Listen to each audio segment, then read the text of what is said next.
Terima kasih jikalau kita boleh pada hari ini bersama-sama untuk belajar akan firman daripada Tuhan.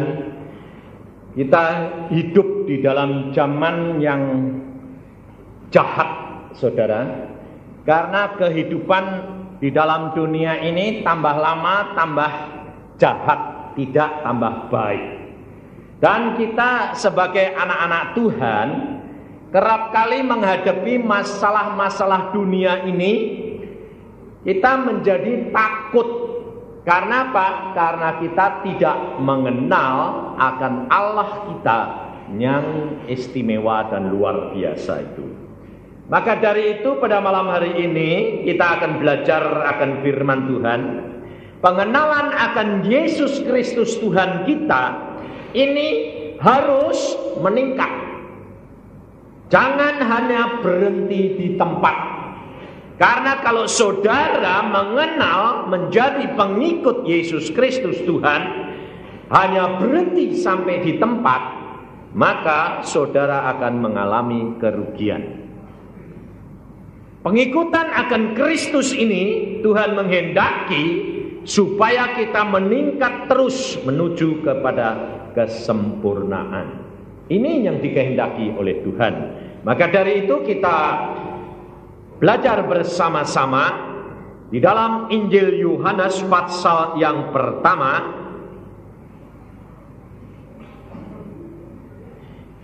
Injil Yohanes pasal yang pertama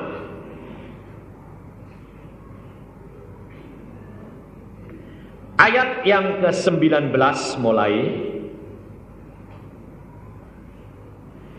Dan inilah kesaksian Yohanes ketika orang Yahudi dari Yerusalem mengutus beberapa imam dan orang-orang Lewi kepadanya untuk menanyakan dia, "Siapakah engkau?" Ia mengaku dan tidak berdusta. Katanya, "Aku bukan Mesias."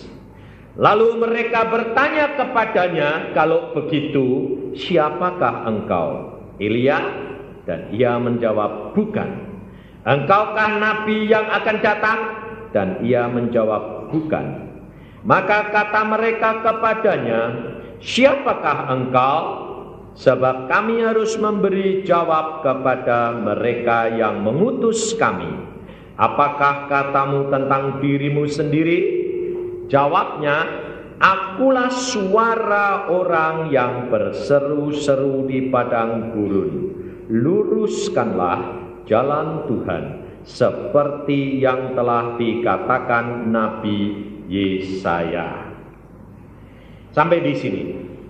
Saudara, Tuhan Yesus pada waktu dia datang ke dalam dunia ini, dia membutuhkan seorang saksi, seorang utusan yang berjalan di depan dia. Saksi ini harus mengenal akan siapa Yesus yang sebenarnya. Demikian juga saat-saat seperti sekarang, dunia ini perlu saksi-saksi Yesus untuk mengenalkan siapa Yesus. Pekerjaan kita adalah seperti pekerjaan Yohanes Pembaptis. Kita menyiapkan kedatangan Tuhan Yesus kedua kali. Saudara dan saya harus mengambil pekerjaan-pekerjaannya Yohanes Pembaptis. Kita harus pergi kemana untuk menjadi saksi. Tetapi kerap kali orang Kristen berkata begini, bukankah dikatakan beritakan?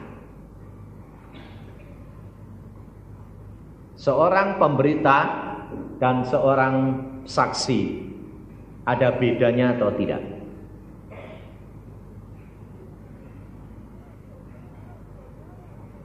Kalau saudara hanya menjadi seorang pemberita, perlu ngalami apa enggak? Enggak perlu. Pemberita itu cuma cukup baca koran lalu cerita. wah kereta api tabrakan, yang mati banyak, ratusan. Lalu yang diceritain tanya, kamu lihat? Enggak. Betul enggak? Pemberita toh? Tapi kalau dia mengatakan, aku menyaksikan kereta api tabrakan, wah ngeri deh. Lalu orang itu tanya, kamu lihat? Lihat sendiri. Nah, ini saksi atau pemberita? Saksi. Nah, sekarang saya tanya saudara. Saudara itu saksinya Yesus atau pemberitanya Yesus? Saksi? Ngalami? Loh, lah kalau ditanya apa? Aku menyaksikan Yesus. Orangnya tanya, enggak usah banyak bicara. Ngalami. Lalu tanya, ngalami apa? Alkitab. Yang kamu baca. Ngalami sendiri enggak? Jawabanmu apa? Ngalami sebagian. Lalu kalau ditanya, alami semua? Belum. Kenapa? Lah bacanya belum bareng. Loh, betul enggak? Saudara, jadi orang Kristen sudah baca komplit Alkitab dari Kejadian sampai Wahyu, sudah bar belum?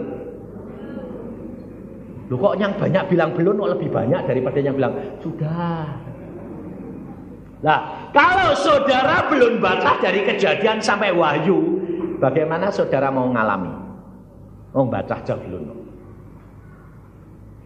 Jadi makanya kalau nyaksikan cuma sepotong-sepotong. Karena apa? Ngalaminya barusan sepotong. Betul tak? Maka dari itu saudara, kita belajar firman Tuhan. Kita harus meningkat terus menuju kepada kesempurnaan. Untuk menjadi saksinya Yesus Kristus, engkau harus mengenal pribadinya Yesus. Sebab kalau engkau tidak mengenal pribadi Yesus, bagaimana engkau dapat menjadi saksinya Yesus? Engkau cuma sebagai pemberita. Kalau ditanya orang, ngalami sendiri? Tidak. Nah ini saudara. Maka saudara, saya selalu berbicara dengan Tuhan begini. Tuhan, aku mau memberitakan firman-Mu, tetapi aku mau jadi saksi dan aku tidak mau jadi pemberita.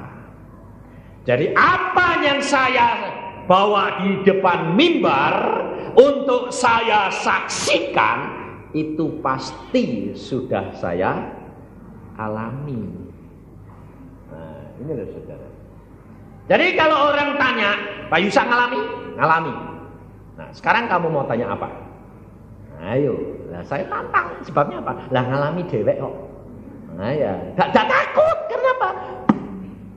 Ngalami. Lah, kalau saya cerita lalu kamu gak percaya, salahmu. Lah aku kok belum ngalami? Lah kamu belum ngalami ya. Ya kamu gak percaya, terserah. Taunya bagaimana kalau Pak Yusak ini bohong atau tidak? Lah ya itu masalahnya, buktiin dong. Kalau saya membohongi kamu, untungku itu apa? Wong di surga, pembohong tidak boleh masuk surga. Buat apa saya tarik-tarik kamu? Ayo masuk surga, ayo masuk surga. Lalu saya sendiri jadi pembohong, saya tidak masuk. Calo-calo surga, ngapain? Saya bilang. Saya bawa gotong orang ke surga. Ayo surga, surga, surga. Semua masuk, aku di neraka. Kok enak? Nah, saudara mau enggak? Enggak toh? Lah saya ya enggak mau.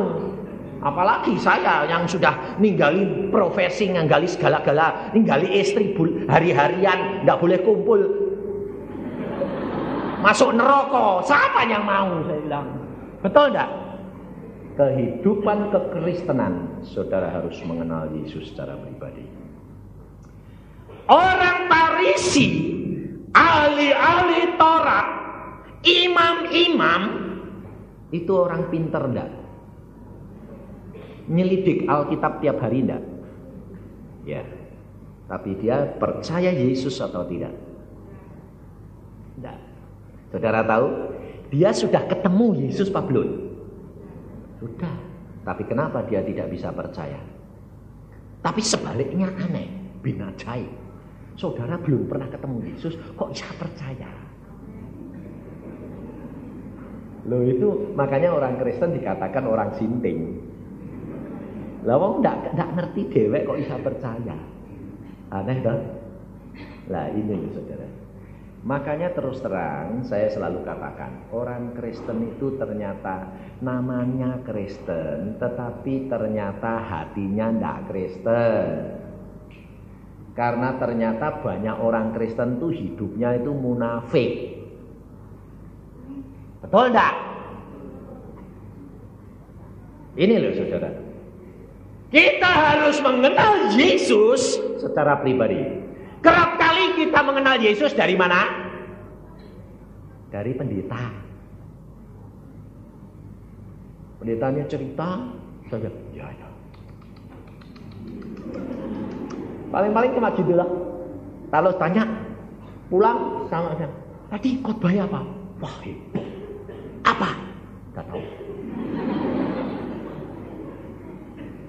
Ini loh saudara, kerap kali kenapa tidak ngalami secara pribadi saudara. Maka selalu saya katakan kepada saudara, alami kekristenan adalah pengalaman pribadi dengan Yesus. Dan apabila engkau belum mengalami pribadi dengan Yesus, kau bukan orang Kristen. Kamu Kristen KTP, Kristen tanpa Tuhan. KTP, Kristen tanpa pengalaman. Loh betul tak? K Kristen, T tanpa, P pengalaman. Loh, jadi apa? Namanya apa Kristen? Kristen. Ngalami? Enggak. Cuma supaya dapat fasilitas, Pak. Kalau butuh bisa dapat sumbangan. Sebab pacar saya Kristen, kalau saya tidak jadi Kristen, tidak mau. Ayo, banyak enggak yang jadi Kristen karena KTP? Banyak. Kalau saudara pelajari, orang Farisi, ahli Taurat dan imam-imam tidak dapat percaya kepada Yesus, padahal dia menyelidiki Alkitab setiap hari. Bahkan dia belajar, dia lulus jadi sarjana teologi. Punya titel sarjana. Tapi dia tidak percaya akan Yesus. Yesus Mesias pada waktu Yohanes Pembaptis sudah ada di dalam dunia. Yesus sudah ada di dalam dunia. Mereka bertanya kepada Yohanes Pembaptis, "Siapa kamu?" Yohanes berkata, "Aku bukan Mesias." Sebab orang Farisi, ahli Taurat dan imam-imam selalu belajar Alkitab. Perlunya apa? Perlunya apa? Untuk mengetahui, menantikan datangnya Mesias. Menantikan datangnya Yesus. Demikian juga saudara dan saya belajar Alkitab, pergi ke gereja, berbakti, mau nanti siapa? Yesus. Betul enggak? Kamu menantikan Yesus enggak? Lalu saya tanya, kalau saudara sakit langsung lalu sakit tambah parah, terus kemudian mau mati, bakal ketemu Yesus enggak? Hah? Loh, ketemu enggak? Ketemu. Nah, sementara sekarang ini sehat, kamu menantikan Yesus enggak? Kepengen ketemu enggak? Lalu kalau sakit tambah parah terus mati, ketemu enggak? Ketemu. Lah ternyata kalau sakit tambah parah, kok nangis? Ayo, Kalau saudara kena sakit penyakit tambah parah, malah bingung nangis enggak? Takut enggak? Padahal kalau sehat bilang, Tuhan aku rindu, aku kepingin ketemu Engkau. Lalu Tuhan bilang, lah sebentar lagi kan kamu mati ketemu aku toh. Lu kok nangis? Lalu Tuhan, lu katanya kepingin ketemu, kok nangis? Munafik enggak? Saudara tidak sadar loh, kita kerap kali tidak konsekuen jadi orang Kristen. Kita jadi orang Kristen harus konsekuen. Yesus berkata apa? Ucapkan syukur dalam segala perkara. Jangan takut, jangan khawatir. Aku sudah mengalahkan dunia ini. Jangan takut dan jangan khawatir. Jadi kalau saudara sakit, saudara harusnya bagaimana? Begini, ini pengalaman saya loh, dan anak saya dan istri saya loh. Kalau dia sakit, kalau saya sakit, ini pengalaman saya sendiri juga begitu. Sakit, saya berdoa, Tuhan, aku kena sakit. Salahku apa? Dosaku apa? Periksa. Setelah dosa-dosa diperiksa, oh ya, aku ngaku Tuhan ini salah. Setelah lalu minta ampun. Oh ya Tuhan, aku sadar sekarang aku dosa, aku minta ampun. Setelah minta ampun, ucapkan syukur. Tambah parah, beneran Tuhan, wong sebentar lagi ketemu Engkau. Loh, harusnya gitu, betul enggak? Hah? Harusnya gitu toh? Sudah tahu sekarang. Nanti kalau sakit ada yang nangis, aku repot gue ya. Enggak boleh nangis. Bertobat, ngaku dosa, minta ampun, setelah itu ucapkan syukur. Allah pasti bertindak. Kalau Tuhan berkata, oh anakku ini masih aku perlukan jadi saksi, dia pasti sembuhkan engkau. Tapi kalau Tuhan bilang, oh sekarang imanmu sedang naik, meningkat terus, karena sakit kamu tidak berbuat dosa, dan imanmu sekarang pakai, wah kalau lebih baik pulang sekarang anak, puji Tuhan. Loh, bisa tak? Nah susah toh? Susah. Karena apa? Engkau belum kenal Yesus, tapi saya sudah kenal, saya praktekkan. Siapa di antara saudara yang berani begini? Ini pengalaman saya loh. Untung kok istri saya tak turut kok. Jadi saya turut, engkau kalau ketemu boleh tanya.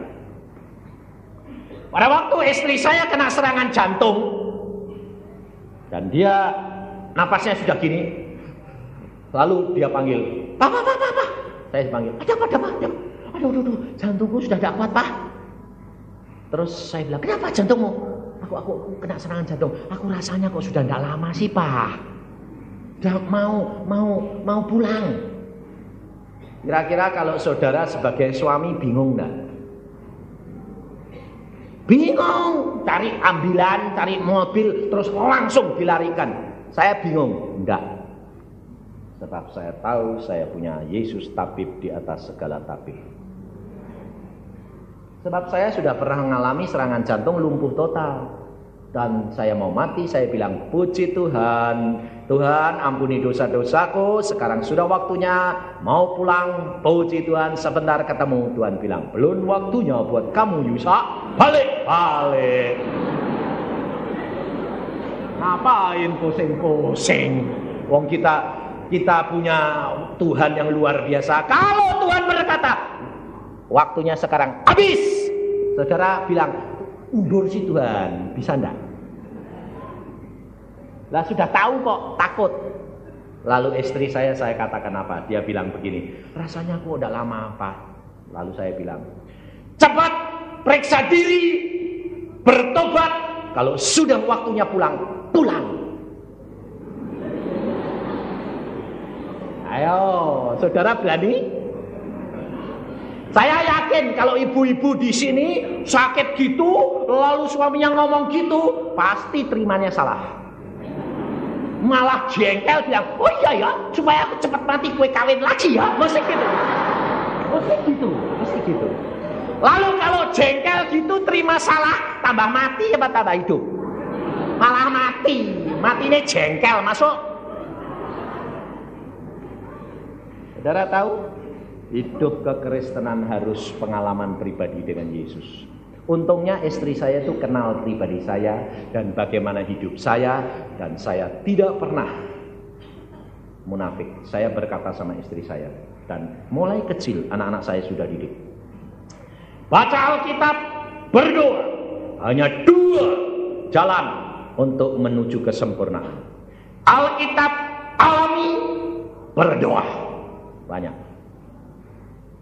Dan engkau akan dituntun oleh Roh Kudus menuju kepada kesempurnaan. Hidup untuk Kristus, mati adalah satu keuntungan. Kita ngomong gampang, saudara. Coba kalau sudah mengalami benar-benar coba. Saya ucapkan syukur. Istri saya bilang apa? Ya Pak ya, ayo berdoa. Saya bilang, saya ajak doa, Tuhan ampuni istriku, tunjukkan segala kesalahan dan dosa-dosanya, dan setelah dia minta ampun kepadamu Tuhan, kalau harus pulang, bawa pulang, aku persembahkan dalam tanganmu. Amin. Saya bilang, tidur, kalau harus pulang, pulang. Ayo, berani? Kamu bilang sekarang bisa ketawa, coba kok ngalami dewek. Wah, air matanya saya tidak menangis. Saya berkata tidur. Aku masuk ke kamar lain berdoa. Saya masuk ke kamar lain, saya langsung bertelut. Saya bilang, Tuhan, istriku kok tadi ngomong begitu tuh, memang sudah waktunya atau belum? Kalau memang sudah waktunya, silahkan angkat. Tapi ada tapinya loh Tuhan. Aku sendirian, nanti kalau kecantol orang, ya enggak tahu loh ya.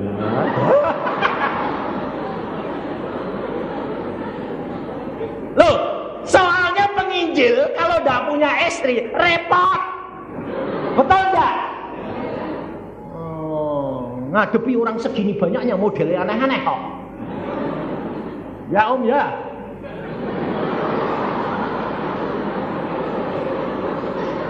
Soalnya itu penginjil itu disorot. Di sini duduk sendiri orang kabeh lihat. Yang jatuh cinta banyak. Bahaya.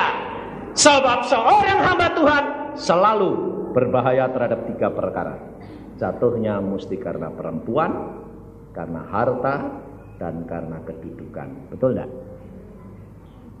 Berapa banyak hamba Tuhan jatuh karena perempuan?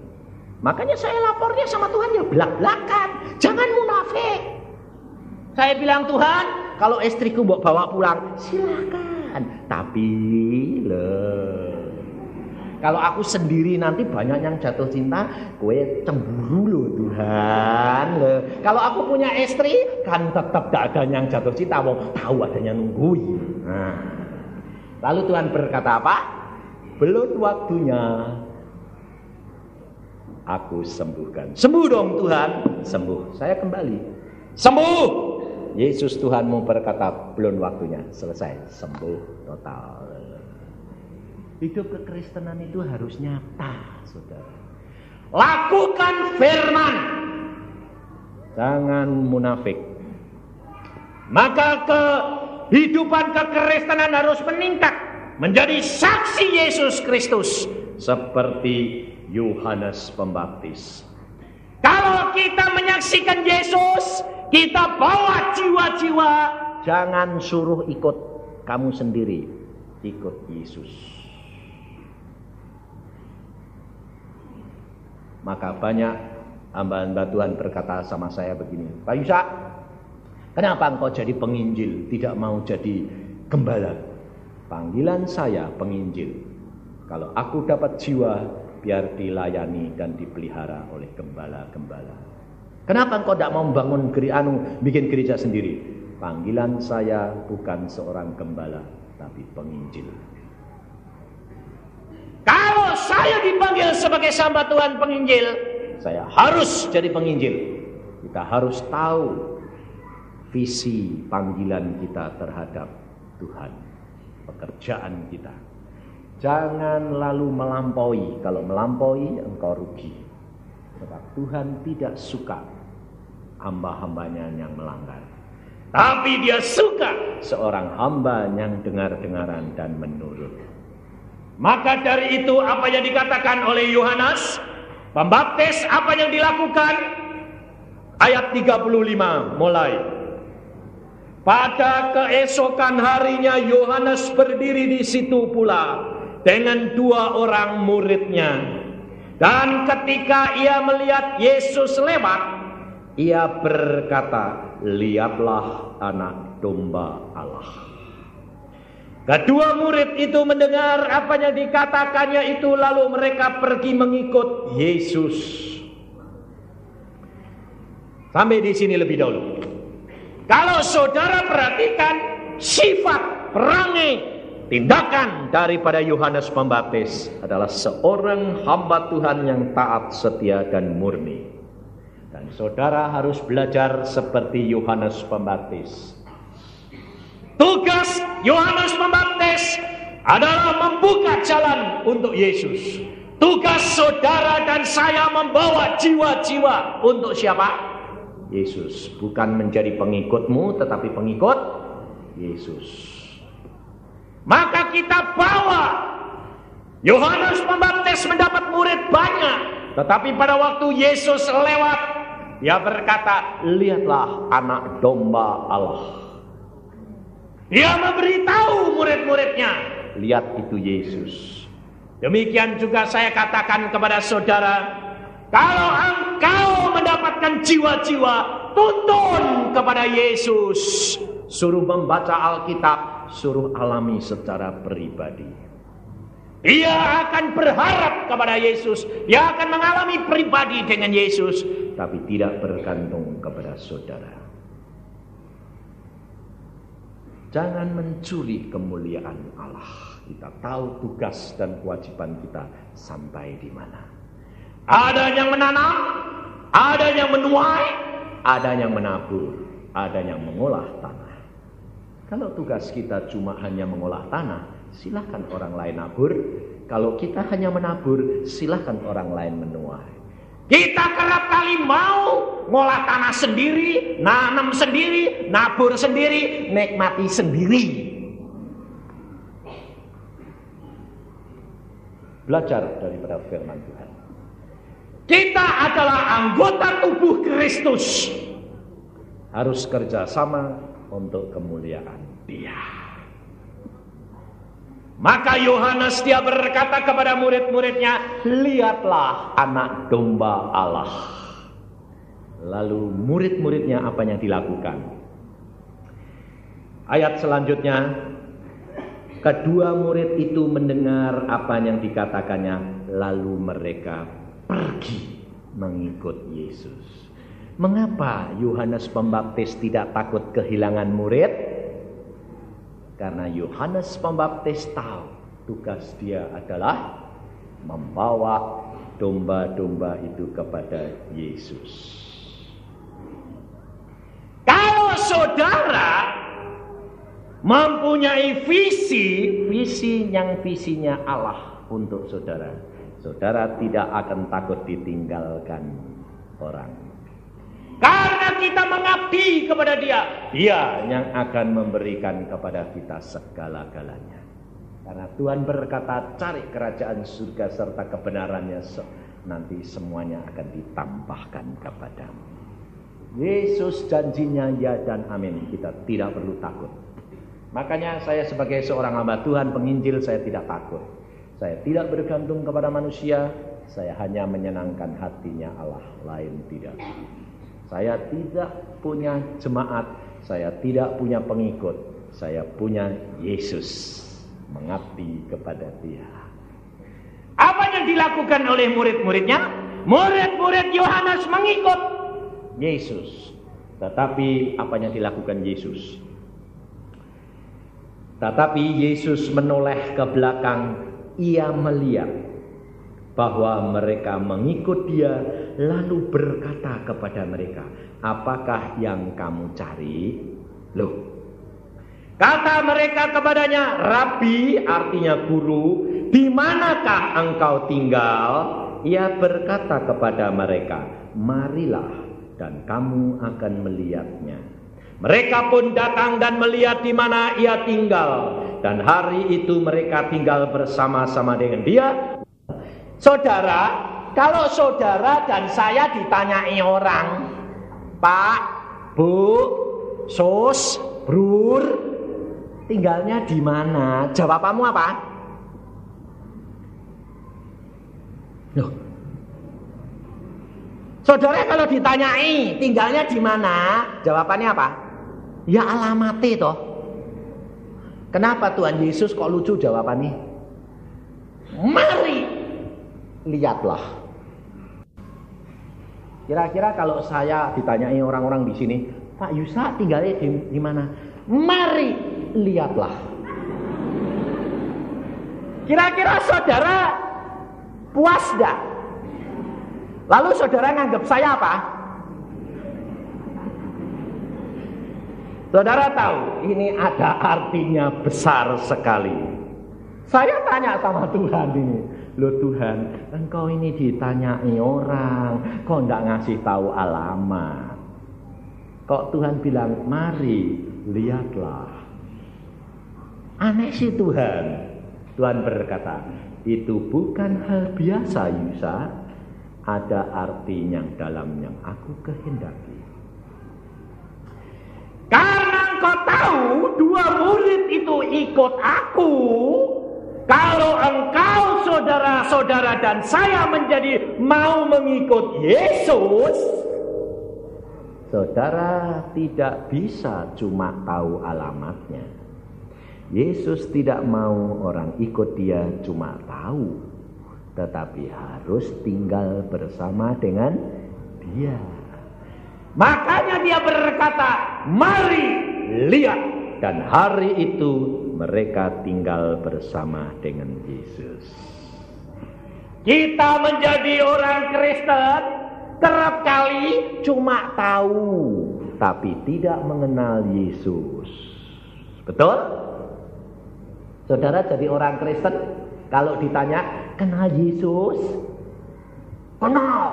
Sudah salaman? Wah, belum. Jadi, tahu apa kenal? Tahu. Saudara kenal presiden? Oh, kenal. Sebab saya warga negara ini. Sudah pernah salaman sama dia? Belum. Lah kok kan bilang kenal? Oh iya, tahu. Di mana? Di TV. Saudara kenal Yesus? Enggak, belum pernah ketemu. Tahu? Ya, di mana? Alkitab sama apa? Gambari dulu. Saudara tahu? Kekristenan kita hanya tahu, belum kenal.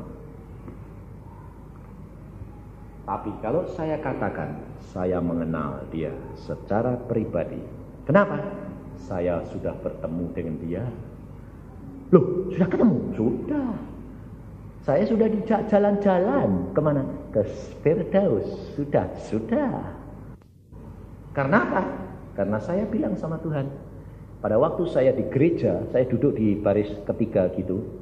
Pendetanya sudah meninggal sekarang. Dia khotbah.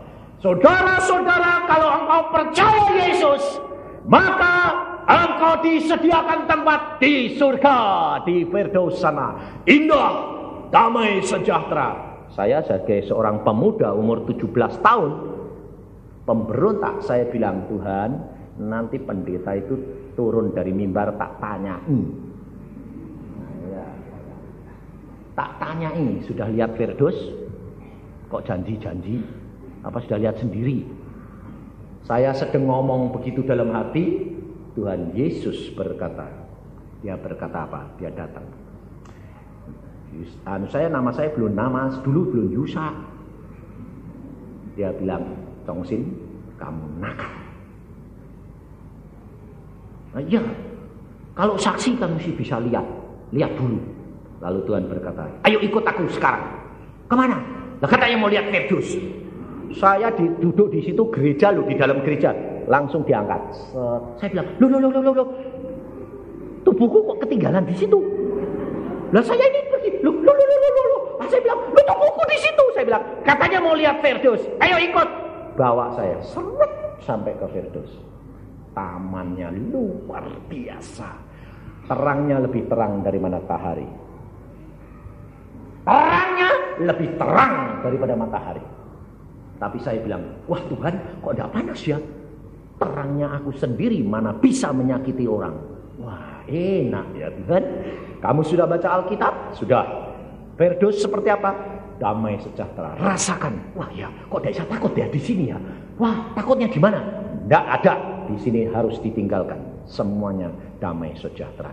Rumputnya, saya nginjak rumput itu, rumputnya bilang, puji Tuhan. Loh, lah rumput kok muji-muji Tuhan? Saya bilang, tak injakan sakit toh. Kok puji Tuhan? Loh, kok enak?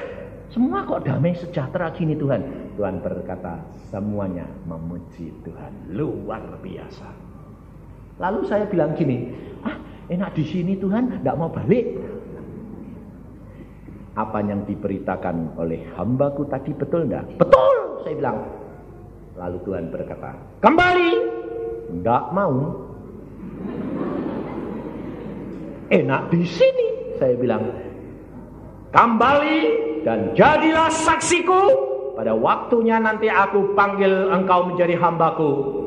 Saksikan, katakan bahwa engkau sudah datang ke tempat ini dan kau sudah lihat sendiri. Kalau mereka tidak percaya, mereka bertanggung jawab sendiri. Makanya dari itu saudara, saya tidak mau balik. Enaknya luar biasa. Lalu Tuhan bilang, kembali. Tidak mau. Tubuhmu masih di gereja. Nanti disangka kamu mati. Biarin. Pokoknya di sini sama Tuhan Yesus enak. Saya bilang. Tuhan cuma ngomong apa? Saya itu cuma dijemput, dipegang, tung, dan bilang, balik, dilempar, maplung.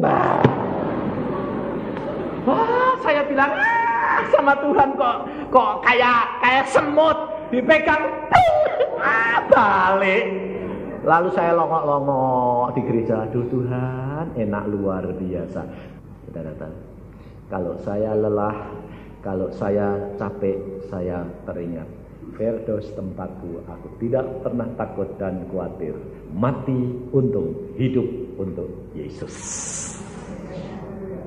Hidup yang nyata gitu loh saudara. Makanya itu kalau istri saya mau meninggal ya saya bilang, kalau sudah waktunya pulang, pulang. Enak. Enak ya? Enak. Sip.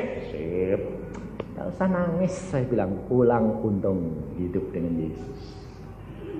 Hidup kekristenan Yesus berkata, kalau engkau dan saya mau menjadi pengikut Yesus, Yesus berkata, mari lihat. Lalu apa yang didapatkan oleh kedua murid ini? Kalau dia mau menurut akan apa yang dikatakan oleh Yesus Tuhan kita, mari dan lihatlah. Kedua murid ini ikut dan tinggal bersama dengan Yesus. Apa yang dilihat? Salah seorang dari keduanya yang mendengar perkataan Yohanes lalu mengikut Yesus adalah Andreas, saudara Simon Petrus. Andreas mula-mula bertemu dengan Simon saudaranya dan ia berkata kepadanya, kami telah menemukan Mesias. Saudara perhatikan. Apa akibat daripada tinggal bersama dengan Yesus? Dia menemukan siapa Yesus, mengenal siapa Yesus sebenarnya adalah Mesias.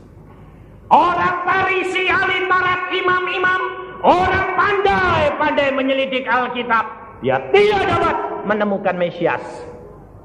Tetapi Andreas, orang yang kecil sederhana, bukan orang pandai, tetapi dia menemukan Mesias. Sebab apa? Sebab dia tinggal bersama dengan Yesus. Saudara dan saya, kalau engkau cuma belajar Alkitab, belajar firman Tuhan, hanya tahu, engkau tidak akan mengenal dan menemukan Yesus. Tetapi engkau harus tinggal di dalam firman-Nya. Artinya alami lakukan, engkau akan kenal siapa Yesus. Karena firman ini adalah Yesus Kristus pribadi. Tetapi kekristenan kita tidak hanya sampai mengenal, membaca firman, melakukan, dan mengenal. Tidak hanya sampai situ, harus meningkat. Tingkat yang kedua yang Tuhan kehendaki apa?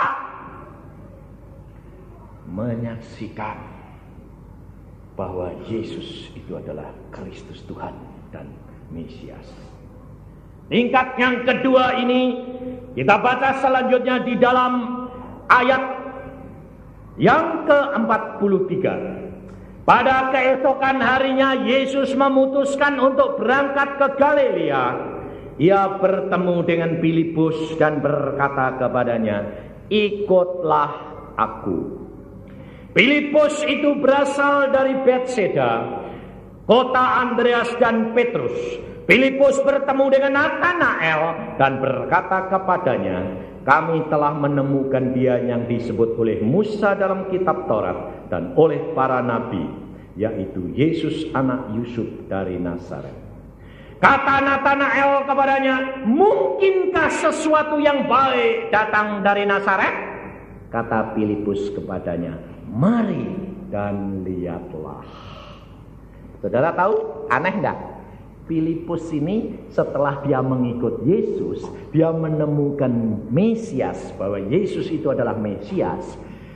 Apa yang dilakukan Filipus sama dengan apa yang dilakukan oleh Yesus. Ditanya Natanael, "Mana mungkin Nazaret menghasilkan yang baik?" Filipus berkata apa? "Mari lihatlah." Loh, persis jawabannya Yesus. Jadi saudara tahu, tingkatan yang kedua, kalau engkau sudah mengikut Yesus, engkau sudah mengenal Yesus Mesias, engkau harus punya sifat, perangai, perkataan seperti Yesus. Ada buah. Dulunya ibu-ibu cerewet, kenal Yesus, mulutnya loncer, sekarang jadi haleluya, puji Yesus. Betul lah? Bapak-bapak dulunya belum kenal Tuhan, ibu salah sedikit, plok, tangannya main boksen terus, istrinya dipakai pasir, karung pasir. Sudah kenal Yesus, mau plok, sayang, ploknya gak plok, aduh. Lalu istrinya sudah siap-siap, ser, lu kok gak plok, tangan Yesus. Saudara tahu, engkau punya sifat harus berbuah, sebab Yakobus berkata, iman tanpa perbuatan adalah mati. Ikut Yesus, mengenal pribadi dia, sifat dan perangai kita berubah menjadi sama dengan Yesus. Itu yang kedua. Sekarang yang ketiga adalah apa yang Yesus katakan dan Yesus janjikan. Kekristenan tidak hanya sampai di situ, tetapi kita akan mengalami perkara-perkara yang meningkatkan luar biasa. Selanjutnya dikatakan, tingkatan yang selanjutnya dikatakan, ayat yang ke-47, kata Filipus kepadanya, "Mari dan lihatlah." Yesus melihat Natanael datang kepadanya, lalu berkata tentang dia, "Lihat, inilah seorang Israel sejati, tidak ada kepalsuan di dalamnya." Kata Natanael kepadanya, "Bagaimana engkau mengenal aku?" Jawab Yesus kepadanya, "Sebelum Filipus memanggil engkau, aku telah melihat engkau di bawah pohon ara." Kata Natanael kepadanya, "Rabi, engkau anak Allah, engkau raja orang Israel." Yesus menjawab katanya, "Karena aku berkata kepadamu, aku melihat engkau di bawah pohon ara, maka engkau percaya, engkau akan melihat hal-hal yang lebih besar daripada itu. Lalu kata Yesus kepadanya, aku berkata kepadamu, sesungguhnya engkau akan melihat langit terbuka dan malaikat-malaikat Allah turun naik kepada anak manusia. Tingkat yang ketiga, pengenalan akan Yesus tidak hanya sampai mengenal, tidak hanya sampai berbuah, tetapi kita harus tahu siapa Yesus sebetulnya. Yesus sebetulnya siapa? Di sini dia adalah Allah kita Maha Tahu. Pada waktu Natanael ketemu Tuhan Yesus berkata apa? Lihatlah seorang yang Israel sejati, tidak ada tipu daya dalam hatinya. Natanael berkata kepada dia apa? Perhatikan. Natanael bertemu kepada Yesus pertama kali. Dia memanggil Yesus siapa? Ini lihat jawabannya apa. Kata Natanael 49 ayat 48. Kata Natanael ayat 48, kata Natanael kepadanya, bagaimana engkau? Pertama kali Natanael ketemu Yesus, nyebut Yesus siapa? Engkau itu kira-kira Natanael nganggap Yesus itu lebih tinggi atau tidak? Sama. Tetapi setelah Yesus mengatakan, sebelum Filipus memanggil engkau, aku sudah melihat engkau. Yesus menyatakan bahwa dia bukan manusia biasa. Dia tahu segala perkara. Dia melihat apa yang terjadi dalam hidup saudara. Kau harus mengenal Yesus Tuhanmu adalah Tuhan yang Maha Kuasa. Dia sanggup melihat, sanggup tahu, dan sanggup melakukan segala perkara. Setelah itu Natanael manggil apa? Rabi. Sudah naik menjadi guru. Setelah dia memanggil Rabi, lalu dia bilang apa? Anak Allah, Raja orang Israel. Tingkatan ini saudara, kau harus perhatikan. Pengenalan akan Yesus pertama kali kita sama karena kita belum mengerti banyak.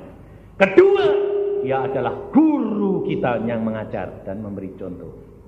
Ketiga, Allah. Keempat, dia raja di atas segala raja. Engkau dan saya hamba. Paulus berkata, hidupku bukan aku lagi, tapi Kristus yang hidup di dalam aku. Hidup kekristenan kita tambah lama meningkat, berarti tambah berkurang dan mati.